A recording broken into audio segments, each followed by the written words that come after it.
Nicki Minaj is one of the most successful female rappers of all time. She has broken countless of records and continues to do so. In this documentary, we will be talking about Nicki Minaj and her impact to female rap. Stay tuned if you're interested.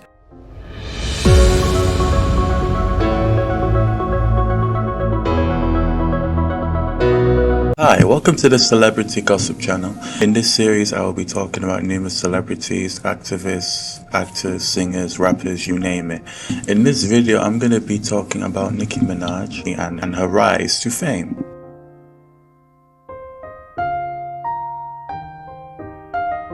Nicki Minaj was born Onika Tanya Maraj in St. Trinidad Tobago in 1982. She moved to the US at the age of 5 with her family to New York. She attended the elementary school Clarence Witherspoon in Queens, New York. Minaj graduated in 1993. She wrote her first rap at the age of 12. Nicki Minaj would then go to LaGuardia High School. Also, while she was at LaGuardia High School, she did study performing arts. And this is a clip from her actually performing at LaGuardia High School, and she was obviously doing performing arts. We gotta be careful. Did I hit you with the phone? No. Yeah, it looked like it. She didn't? No. Oh, okay. But soon, Angry Phone Girl is ready to showcase her talents for New York's agents and casting directors.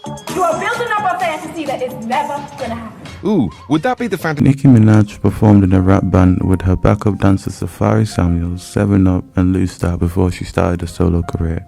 The rap group was short-lived. Lou Star decided to continue his rap career. 7up unfortunately did go to jail, but luckily he did get released later on, whilst Minaj worked at numerous jobs such as Red Lobster. Nicki Minaj was signed to Fendi in 2007.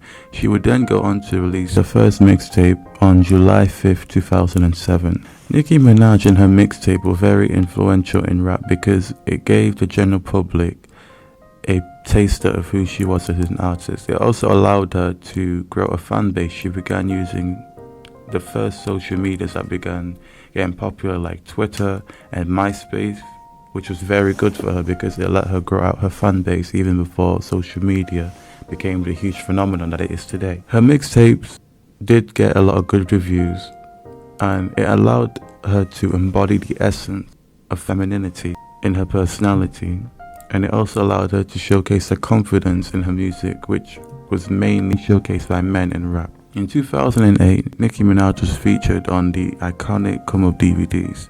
These DVDs were a very crucial part of Nicki Minaj's career because it showed her flows, her punchline. It showed that she had skill as a rapper. This same year, Nicki Minaj released her second mixtape, Sucker Free. Lil Wayne signed Nicki Minaj for Young Money. This mixtape also received good reviews, but it was her third mixtape, Beam Me Up Scotty, that really became her most iconic mixtape. This mixtape had iconic underground hits such as Beam Me Up Scotty, Itty Bitty Piggy, Shopaholic, and when she re-released the mixtape in 2021, it also spawned the iconic hits Now, Fraction, Seeing Green, and Crocodile Teeth. In 2009, Nicki Minaj signed to Young Money. Minaj had previously stated numerous times that she had received record deals by other labels but was not impressed with them as they were 360 deals. A 360 deal is a terrible contract. It means that artists who earn money, their money is divided by numerous different people before they even touch it. So Minaj believed in her talent and she believed that she would get a better record deal. And luckily enough, that did happen. Before she even put out her first album, Minaj began doing features on other artists' songs. Minaj would then go on to be on singles such as Bedrock with Young Money, which peaked at number 2 on the Billboard Hot 100, My Chick Bad, which peaked at number 10, Bottoms Up, which peaked at number 6, and other iconic songs such as Knockout, Low Freak, and Monster. These guest appearances that Nicki Minaj made when she was debuting into the mainstream were very good because it allowed her to have exposure to the international market. It allowed the general public to see that not only could she be a very talented underground rapper, but she had the potential to be a mainstream global star. And the fact that she had icons like Britney Spears, Ludacris, Kanye West, Jay-Z, wanting them to be on her song showed that she was not to be played with as a rapper. Majority of Nicki Minaj's features that she released before her first album did very well and very big hits. One of the most iconic features that Nicki Minaj did to this day that anyone you know will know the words is her iconic hit Monster with Kanye West. This song spawned arguably Nicki Minaj's most iconic verse. The way she was able to switch up her flow, her delivery, she had alter egos. And these alter egos that Nicki Minaj debuted in her prime were very influential as well, because it also let the general public know that she was a very diverse artist. She could switch it up. She had different flows, different alter egos. It was just iconic. It's a Monster, which was an also top 20 hit on the Billboard Hot 100. A lot of the critics praised Nicki Minaj for having the most iconic verse on the song, and go on to release more singles such as Massive Attack. Massive Attack did not garner the attention Minaj wanted. The beat on the song was very aggressive.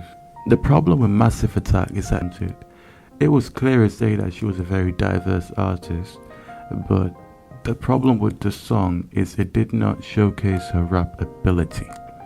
You know, it didn't showcase that skill that she had that people were seeing in the come up DVDs. It was a very good video. She looked incredible. The video also had a guest appearance with Amber Rose. And it would also be featured on Will I Am, Check It Out, which was a top 20 hit on the Billboard Hot 100. And go on to release her lead single from Pink Friday, Your Love. This song became iconic as, once again, it showed Nicki Minaj with her alter ego. It showed Minaj as one of her alter egos, Nicki the Ninja. Love became a top 20 hit on the Billboard Hot 100. The song really became a timeless hit from Pink Friday. The music video ended up becoming a classic, which became very memorable. She would also go on to release other singles from Pink Friday. In November 2010, Minaj released her debut album, Pink Friday. The album debuted at number 2 on the Billboard Hot 100 with 375k units sold in its first week. The album would then later peak at number 1 on the Billboard 200 albums chart. The album was a huge hit. It's still one of the most successful albums by a female rapper to date. Minaj would then go on to release other songs from Pink Friday such as Moment for Life featuring Drake. This video is timeless. The music video, the song, and once again Minaj showcased her iconic alter egos. Martha was seen in the music video. Minaj looked incredible, and once again she showed her rap ability, her skill, and the fact that she was able to not only have a singing hook but then switch up and start rapping. It just made the song an instant hit. The album Pink Friday was certified platinum within a month of its release. In 2011, Taylor had an interview with 107.5, and she was asked a question by the DJ on which song she wanted to be played, and she said Super Bass by Nicki Minaj.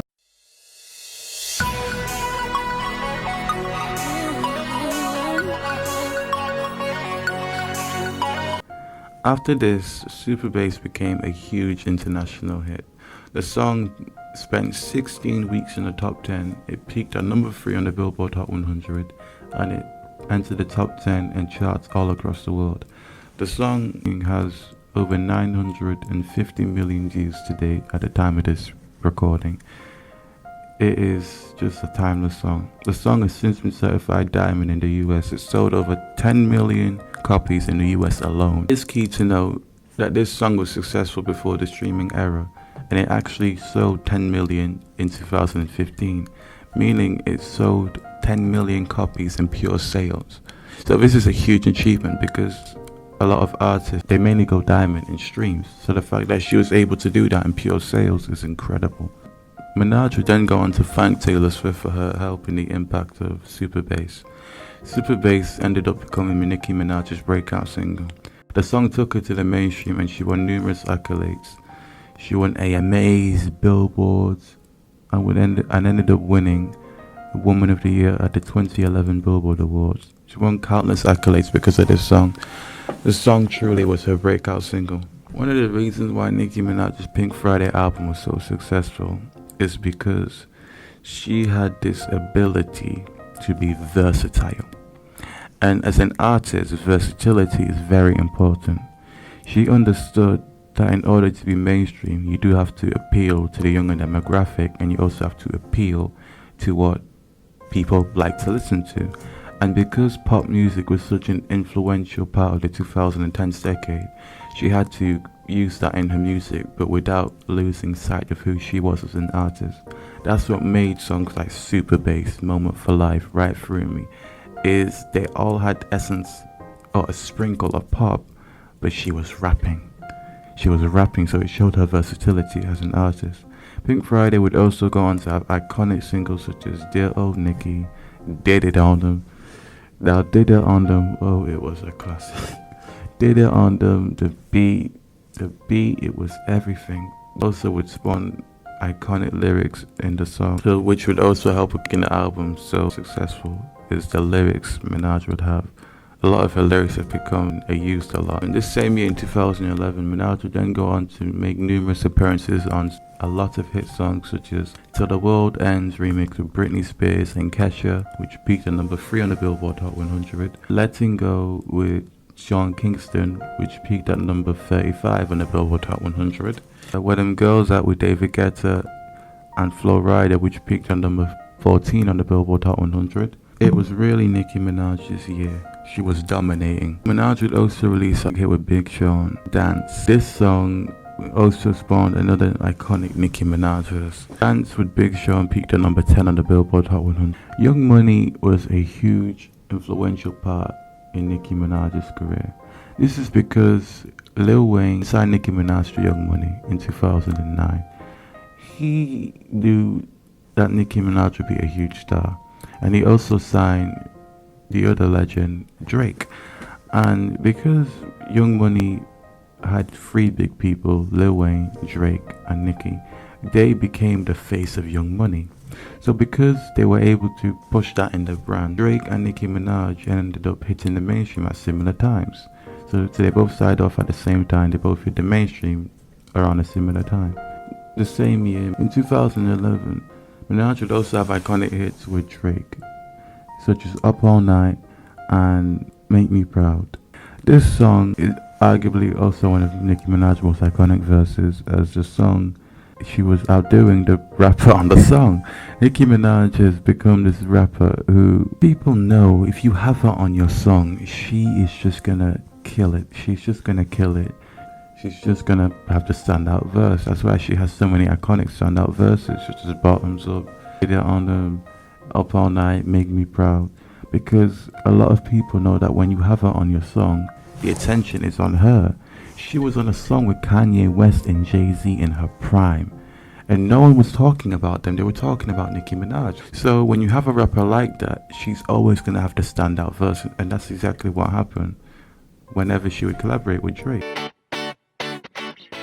In 2012, Minaj would go on to release Starships. Starships was the lead single from Nicki Minaj's upcoming album at the time, Pink Friday, Roman Reloaded. Starships was a huge hit.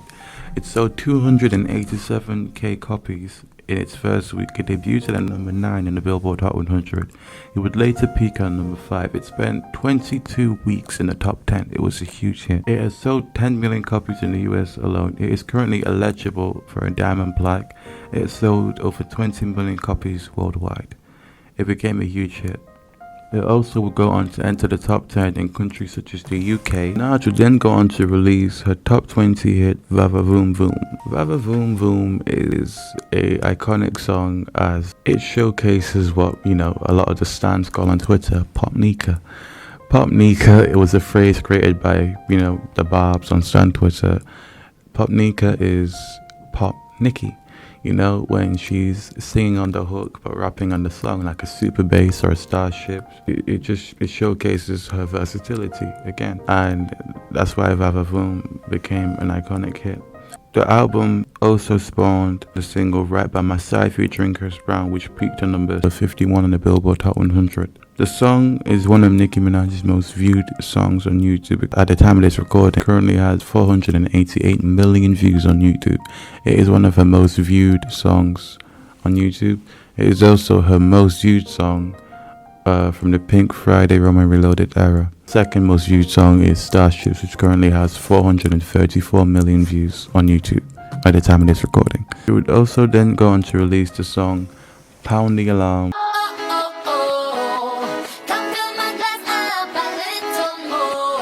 which was also a top 20 hit. The song had an amazing video. It was filmed in Trinidad. It showcased in festivals and carnivals and stuff like that. You had her once again showing the pop dicky, and Pound the Alarm also kind of has that European type of dance type of song, you know. So it also had the appeal to, you know, be successful in the European market on the charts. Minaj would then go on to release her second studio album on the 2nd of April 2012, Pink Friday, Roman Reloaded. The album was a huge success. It debuted at number 1 in the Billboard 200 albums chart. The album debuted at number 1 in the Billboard 200 albums charts with 253k units sold first week. The album has now sold 3 million copies in the US alone. Nicki Minaj would then have top 5 hits with Justin Bieber and David Guetta. Both songs peaked in top 5, with Turn Me On peaking at number 4 and Beauty and the Beat with Justin Bieber peaking at number 5. Both songs were huge. Beauty and the Beat actually has over 1 billion views on YouTube. Minaj would also go on to release songs from Pink Friday such as Bees in the Trap, Bitches ain't shit and they ain't saying nothing. 100 motherfuckers can't tell me nothing. I bees in the trap, bees in the trap. I bees in the trap, bees in the trap. and I Am Your Leader. None chucker, no time to duck up. Sign of the course, cause this is her last supper. I am your leader, yes I am your leader. You're not a believer.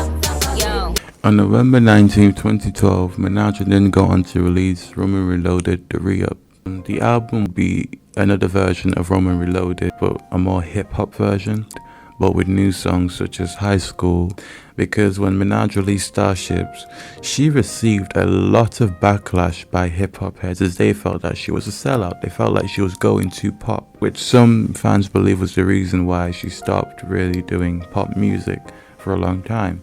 Because for a lot of people who don't understand, Nicki Minaj cares a lot about her pen. She cares a lot about that because obviously that's what she knows, that's what she was born to do, you know, to rap. And she takes that to heart, you know, when people try and discredit her pen. So as a rapper, when you tell a rapper you're not a rapper, you're a sellout. So she's obviously thinking, they shouldn't be saying this about me. I'm a rapper, you know, so she obviously took offense to that. So she would then release Roman Reloaded, which had some hip hop songs on the album, such as High School, Cause I'm in the zone.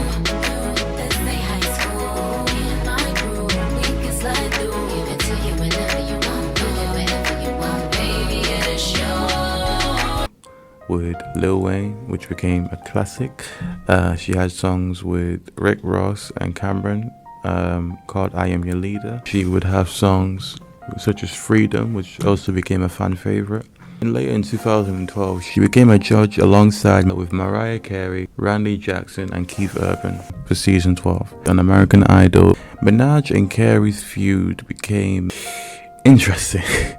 It became interesting. I don't want to say the word iconic because I don't want to say the word. I'll say it can't, historic is the more appropriate word to use. It did become a memorable moment of the season 12 of American Idol because a lot of people, you know, do recall them going back and forth, you know, saying 6 shots, the shade, you know, as people want to call it. But Minaj had expressed in interviews that she had been told that Carey did not want her there. Let's talk about what everybody was talking about during the audition rounds. You and Mariah had a little bickering situation. What? Yeah. We have footage if you'd like me to remind you. Oh my goodness. So what happened there? I mean, I kind of think I know what happened, but what happened with you and Mariah? I don't know. It was just 2 big old divas, I guess. I was like just sitting there, and I guess before I went in there, I heard like all of the stuff that was being said, but I didn't believe it. Like I heard them saying Mariah doesn't want you on the panel, but I was like, no, I'm friends with Mariah, and I was like arguing people down, like don't believe everything you read, you're crazy. And so I went there, and I kind of started feeling a little bit of like the shade. And I just kind of like overcompensated by being crazier And and I don't think that really. That didn't work? No. She didn't like the crazier? No, I think that. You thought, I'll make you sorry. I'll show you.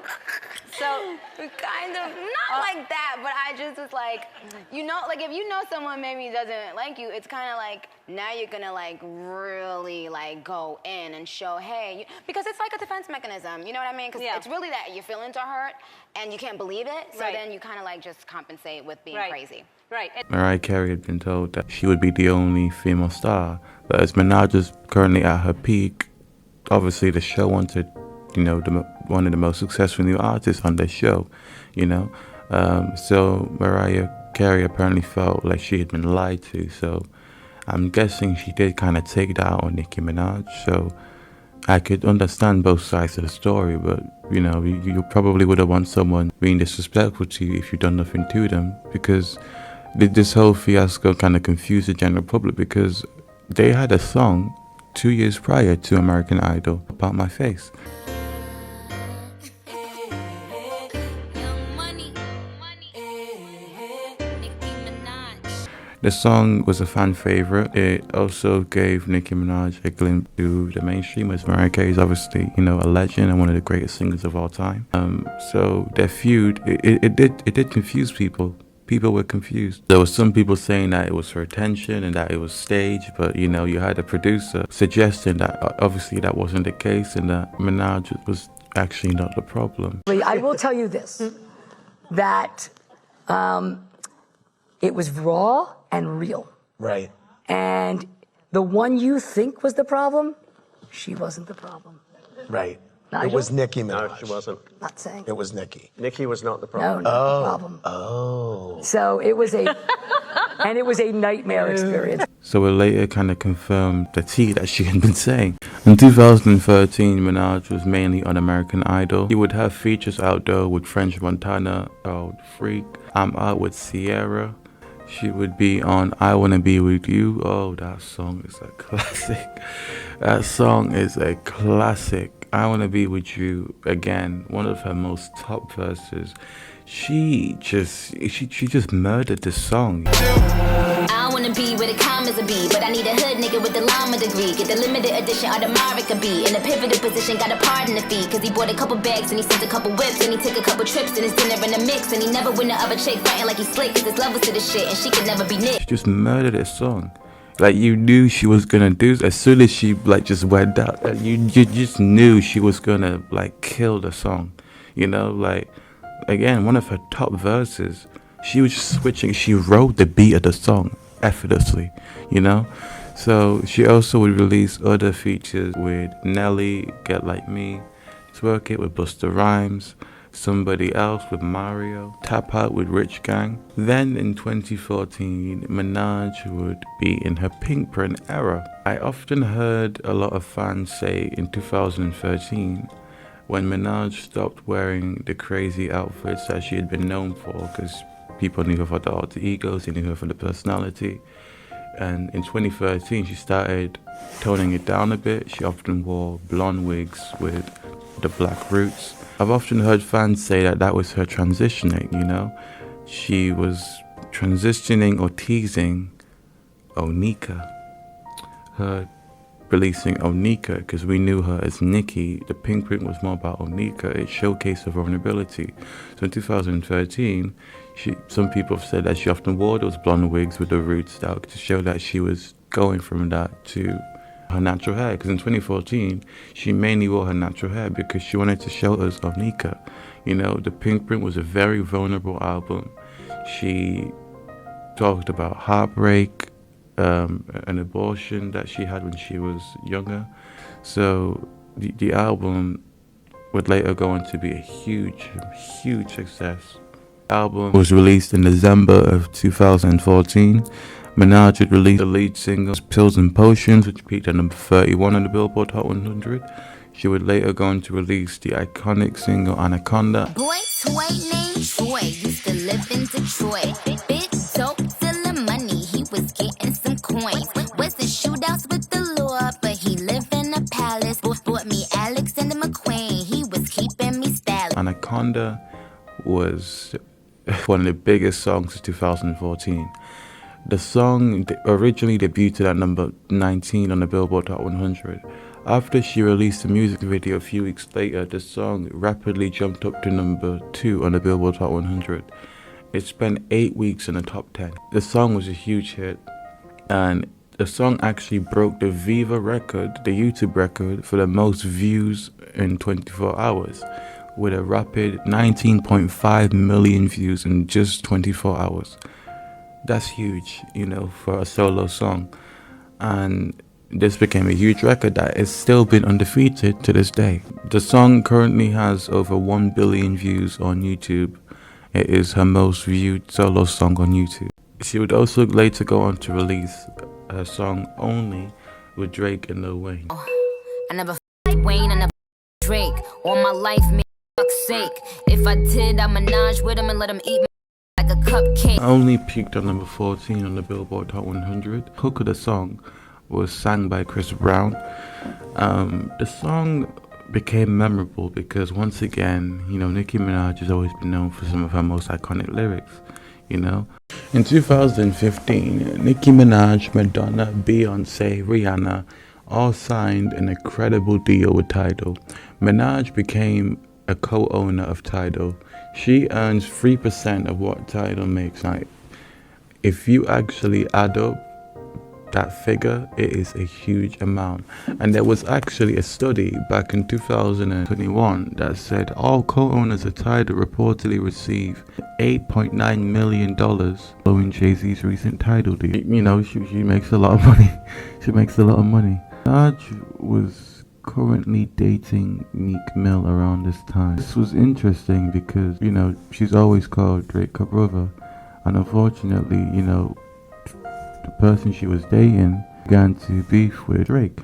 This often put Minaj in a terrible situation because they were currently going back and forth. And apparently Drake kind of felt like Minaj was not choosing him in a sense, like to be on his side, but she was in a relationship, you know, so it's a bit difficult to get put in the middle like that. So I could understand that might have been very uncomfortable for her. In 2016, Minaj would make features on her songs such as Side to Side with Ariana Grande, which peaked at number 4 on the Billboard Hot 100, Do You Mind, which peaked at number 25, and several more. This same year in 2016, Minaj would then go on to fight for streaming rights. This act changed history. Before streaming was counted by Billboard, artists were charting based on pure sales. You know, it was just you had to go to the shop, you know, the store, Walmart, or even online and buy songs, buy albums, you know. Streams weren't counted. So when Spotify's and Apple Music came onto the scene, artists weren't getting paid for that, you know. Their music was being put on all these platforms. They weren't getting a check from that. They weren't making any money. Now, all these charts, they count streams. They barely even count pure sales anymore. So now artists can benefit from that, you know, from Nicki Minaj taking that stance. You know, say that artists should be able to benefit from what they're making, you know. So this changed music forever. Now artists can benefit from streams, and now they make money on Spotify, you know, on Apple Music, etc. And then in 2017, was a very, it was a change. There was definitely a change, and I'm talking about the hate train.